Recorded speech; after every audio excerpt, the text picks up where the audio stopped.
Hello guys, welcome to our channel. This is Teja. అయితే ఆంధ్రప్రదేశ్కి సంబంధించి ఎలక్షన్స్ ఎగ్జిట్ పోల్స్ గురించి ప్రశాంత్ కిషోర్ గారు మాట్లాడడం జరిగింది. ఏ అయితే బయటకు వస్తున్నాయో సర్వే సంస్థల నుంచి టాక్స్ అవన్నీ కూడా నమ్మొద్దు, కొన్ని అమ్ముడిపోయాయి, ఇప్పటికైనా మీరు మానేస్తే మంచిది, లేదంటే చాలా ఇబ్బంది పడతారని అని చెప్తున్నారు. సో ఈ విషయాన్ని అంతా కూడా మనతో పాటు డిస్కస్ చేయడానికి ప్రముఖ సీనియర్ జర్నలిస్ట్ దుర్గా గారు ఉన్నారు. ఆమెను అడిగే ప్రయత్నం చేద్దాం. నమస్తే మేడం. నమస్తే. సో అంటే ప్రశాంత్ కిషోర్ ఆయన చాలా తెలివైన వ్యక్తిగా మనం చెప్పుకుంటూ ఉంటాం. అలాంటి వ్యక్తి జగన్మోహన్ రెడ్డి దగ్గర నుంచి దూరం అయిపోయాడు ఆల్మోస్ట్. సో ఇప్పుడైనా కూటమి గెలుస్తుందని కుండ బద్దలు కొట్టినట్టు చెప్పాడు. కానీ ఏ అయితే బయటకు వస్తున్నాయో సర్వేలు అవన్నీ కూడా అబద్ధాలని చెప్తున్నాడు. అంటే ఆయనతో పాటు కొన్ని కలిసి చేసిన సర్వేలు కూడా అబద్ధాలని చెప్తున్నాడు. సో దాని గురించి ఆయన చేసిన అబద్ధాలని ఆయన చెప్పలేదండి. ఆయన అన్నది ఏంటంటే చాలా సర్వేలు వస్తున్నాయి, వాటిలలో కొన్ని అమ్ముడుపోయిన ఉన్నాయి, కొన్ని వాళ్ళు ఫేక్ కూడా ఉన్నాయి. ప్లస్ ఈ సోషల్ మీడియా ఏదైతే ఉందో కొంతమంది అంటే విశ్లేషకులు అని చెప్తూ వాళ్ళు మిస్లీడ్ చేస్తున్నారు. కొన్ని సోషల్ మీడియాలు కూడా అన్నెసరీగా కథనాలు ఇస్తున్నాయి, అవన్నీ నమ్మకండి మీరు, అంటే జెన్యుయిన్వి తీసుకోండి అన్నట్టుగా ఆయన చెప్పాడు. మనం అట్లా తీసుకోవాలి, అంతేగాని అన్నీ ఫేక్ కాదు. అలాగని మీరు అంటే ఇప్పుడు చూడండి, ప్రతివాడు ఇప్పుడు పొలిటికల్ అనలిస్ట్ అయిపోయాడు, సెఫాలజిస్టులు అయిపోయారు, అందరూ సీనియర్ జర్నలిస్టులే. అసలు వాళ్ళు ఎప్పుడూ కూడా జర్నలిజంలో ఉన్న వాళ్ళని కూడా మనం చూడటం లేదు చాలామందిని. ఎవరికి వాళ్ళు ఇప్పుడు ఇంకొకటి ఏంటంటే, మీరు వైసీపీ తరఫున మాట్లాడే వాళ్ళు చాలామంది పెయిడ్ ఆర్టిస్టులని అందరికీ తెలుసు. వాళ్ళు సడన్గా పుట్టుకొచ్చారు, గత నెల రోజుల్లోనూ 2 నెలల్లోనూ వాళ్ళు వచ్చారు, కొంతమంది వచ్చి వాళ్ళు మాట్లాడుతున్నారు. కాబట్టి ఇలాంటివి మీరు నమ్మకండి అంటున్నాడు ఆయన. సో ప్రశాంత్ కిషోర్ చాలా క్లారిటీతోటి మొదటి నుంచి చెప్తున్నాడు, ఈసారి కూటమి ఖచ్చితంగా వస్తుంది అని ఆయన చెప్పాడు. అంటే ప్రశాంత్ కిషోర్ది మనం కొంతవరకు నమ్మటానికి ఉంది. ఆయన గతంలో ఎవరికైతే అంటే కొన్ని ఇందాక మన ఆరామస్థాన్ ఎట్లా అయితే చెప్పుకున్నామో అదేవిధంగా ప్రశాంత్ కిషోర్ కూడా తప్పినవి కూడా ఉన్నాయి. ఇప్పుడు మీకు ఏమవుతుందంటే, ఇప్పుడు మీరు గ్రౌండ్ లెవెల్కి వెళ్ళి చేస్తారండి, చేసినప్పుడు ప్రజల నాడి మీకు ఒకలా ఉంటుంది. ఏమవుతుందంటే ఎప్పుడు వాళ్ళు మారుతారు అనే దానికి మనకి ఆ లాస్ట్ 1 డే ఆర్ 2 డేస్లో వాళ్ళ మనసుకి ఏది నచ్చితే అది ఆ రోజు ఓటు వేసే టైంలో అది ప్రభావం చూపిస్తుంది. దానికి రీజన్ మనం చెప్పలేం.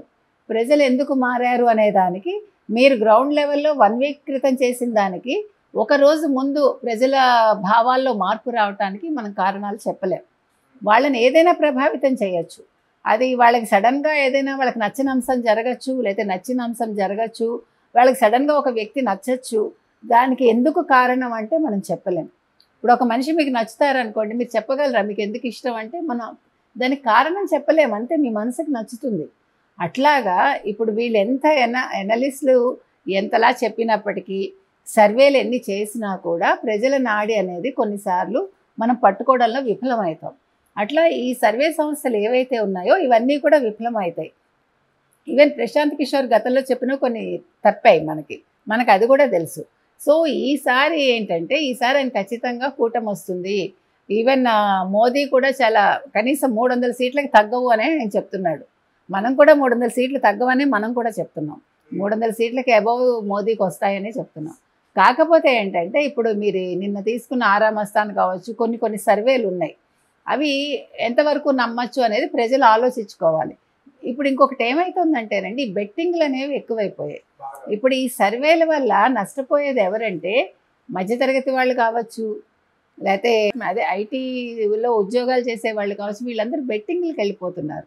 అంటే ఇవి ఎంతవరకు తీసుకెళ్తాయంటే, మీరు అధిక మొత్తంలో ఎప్పుడైతే బెట్టింగ్ కట్టారో అది ఫుల్ఫిల్ కాలేదనుకోండి, ఆత్మహత్యలకు పాల్పడుతున్నారు, అనారోగ్య సమస్యలు కొని తెచ్చుకుంటున్నారు. అంటే విపరీతంగా టెన్షన్ పడిపోవడం, అక్కర్లేని ఉత్కంఠ, ఇవన్నీ తెచ్చుకుంటున్నారు కదా.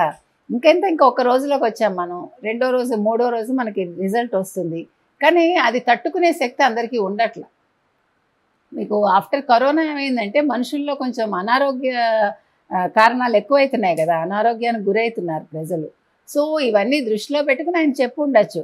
ఆయన అనేది నాది నమ్మమని ఆయన ఏం చెప్పట్లా, అలాగని నమ్మద్దని చెప్పలేదు, అది మీ విఘ్నత మీద ఉంటుంది అంతే.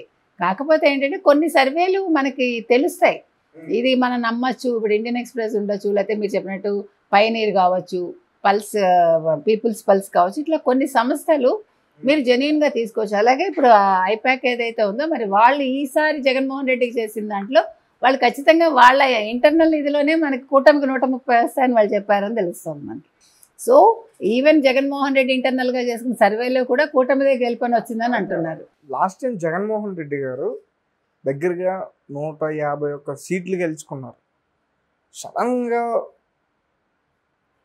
100 సీట్లు తగ్గిపోతాయని నమ్ముతారా? అంటే ఎందుకు నమ్మరండి? జగన్మోహన్ రెడ్డి అసలు అనేవాడు ఎట్లా వచ్చాడు? జగన్మోహన్ రెడ్డి అనే వ్యక్తి ఎట్లా ముఖ్యమంత్రి అయ్యాడు? మీరు ఫస్ట్ చెప్పండి నాకు.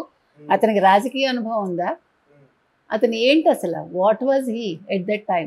సరే, మీరు అన్నట్టుగానే రాజకీయ అనుభవం లేదు. రాజకీయ అనుభవం ఒకటే కాదండి, మీరు అక్కడ తీసుకోవాల్సిన అంశాలు ఏంటంటే, నాకు ఒక్క ఛాన్స్ ఇవ్వండి అని సైకలాజికల్గా అతను దెబ్బకొట్టాడు ఫస్ట్. అతను కష్టపడలే. 16 నెలలు జైల్లో ఉండొచ్చిన వ్యక్తి ముఖ్యమంత్రి అయ్యాడంటే చెల్లెలు పడ్డ కష్టం ఏంటండి? చెల్లెలు ఎంత చేసిందండి అతనికి? చెల్లెలు అన్న కోసం పాదయాత్ర చేస్తే ఈరోజు చెల్లెలు ఇంట్లోంచి పంపించాడా లేదా? తల్లి విజయమ్మ గారు ఏం చెప్పింది? రాజన్న బిడ్డ అవకాశం ఇవ్వండి అంది. ఈసారి తల్లి చెప్పింది అదే మాట? చెప్పలేదు కదా. అంటే మనిషికి అతనికి అనుకోకుండా వాళ్ళకే అనిపించింది ఏంటి ఇన్ని సీట్లు వచ్చాయని. అంటే ప్రజలు ఏమీ ఆలోచించకుండా ఒక పక్క ఓట్లు వేసేస్తారు అంతే. దానికి రీజనే లేదండి. గతంలో వచ్చిన 151 సీట్లు ఏదైతే ఉన్నాయో ప్రజలు అనాలోచితంగా వేసి ఉండొచ్చు. అంటే ఏది ఆశించి కానీ లేకపోతే జగన్మోహన్ రెడ్డి మీద ఒక అభిప్రాయంతో వాళ్ళు వేయలేదు. అడిగారు, సరే రాజశేఖర రెడ్డి కొడుకు, షర్మిల తల్లి, వాళ్ళు ఏదో ఒక క్యాలిక్యులేషన్లో వేసేసారు అంతే. అది ఇప్పుడు జరగాలని లేదు మీకు, అదొక మ్యాజిక్ అంతే. ఆ మ్యాజిక్ ఫిగర్ ఇప్పుడు రాదు. ఇప్పుడు నిజంగా జగన్మోహన్ రెడ్డి ఓడిపోయినా కూడా 40-50 సీట్లు కూడా వస్తాయా రాదా అనేది మనం ఆలోచించాలి. డెఫినెట్గా నా లెక్క అయితే 30-35 వస్తాయండి, అంతకుమించి రావు. అయినా మనం చూద్దామేమో. మీరు చెప్పేట్టు ఇవన్నీ మనం గ్యాంబ్లింగ్ అనుకున్నప్పుడు మనిషి ఏమైనా చేస్తాడండి. అతను ఆ టైంలో ఏం ఆలోచించి ఓటేశాడో మనకు తెలియదు. సో మనం మంగళవారం వరకు వెయిట్ చేయాల్సిందే. అంటే 23 సీట్లు తెచ్చుకున్న టీడీపీ ఈసారి అత్యధిక మెజార్టీతో గెలుస్తుంది అంటారు. 145 ఖచ్చితంగా వస్తాయని నా ఉద్దేశం అండి. ఇప్పుడు లేదు, సీన్ రివర్స్ కావచ్చు. వాళ్ళకి 23 వచ్చి వీళ్ళకి 151 రావచ్చు ఏమో, ఎవరికి తెలుసు. Anything may happen in politics. Let us wait and see అంతే. ఆయన చేసిన అబద్ధాలని ఆయన చెప్పలేదండి.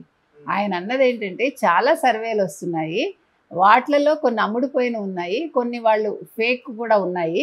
ప్లస్ ఈ సోషల్ మీడియా ఏదైతే ఉందో కొంతమంది అంటే విశ్లేషకులు అని చెప్తూ వాళ్ళు మిస్లీడ్ చేస్తున్నారు. కొన్ని సోషల్ మీడియాలు కూడా అన్నెసరీగా కథనాలు ఇస్తున్నాయి, అవన్నీ నమ్మకండి మీరు. అంటే జెన్యున్వి తీసుకోండి అన్నట్టుగా ఆయన చెప్పాడు. మనం అట్లా తీసుకోవాలి, అంతేగాని అన్నీ ఫేక్ కాదు. అలాగని మీరు అంటే ఇప్పుడు చూడండి, ప్రతివాడు ఇప్పుడు పొలిటికల్ అనలిస్ట్ అయిపోయాడు, సెఫాలజిస్టులు అయిపోయారు, అందరూ సీనియర్ జర్నలిస్టులే. అసలు వాళ్ళు ఎప్పుడూ కూడా జర్నలిజంలో ఉన్న వాళ్ళని కూడా మనం చూడటం లేదు చాలామందిని. ఎవరికి వాళ్ళు. ఇప్పుడు ఇంకొకటి ఏంటంటే, మీరు వైసీపీ తరఫున మాట్లాడే వాళ్ళు చాలామంది పెయిడ్ ఆర్టిస్టులని అందరికీ తెలుసు. వాళ్ళు సడన్గా పుట్టుకొచ్చారు. గత నెల రోజుల్లోనూ 2 నెలల్లోనూ వాళ్ళు వచ్చారు కొంతమంది, వచ్చి వాళ్ళు మాట్లాడుతున్నారు. కాబట్టి ఇలాంటివి మీరు నమ్మకండి అంటున్నాడు ఆయన. సో ప్రశాంత్ కిషోర్ చాలా క్లారిటీతోటి మొదటి నుంచి చెప్తున్నాడు, ఈసారి కూటమి ఖచ్చితంగా వస్తుంది అని ఆయన చెప్పాడు. అంటే ప్రశాంత్ కిషోర్ది మనం కొంతవరకు నమ్మటానికి ఉంది. ఆయన గతంలో ఎవరికైతే అంటే కొన్ని ఇందాక మన ఆరామస్థాన్ ఎట్లా అయితే చెప్పుకున్నామో అదేవిధంగా ప్రశాంత్ కిషోర్ కూడా తప్పినవి కూడా ఉన్నాయి.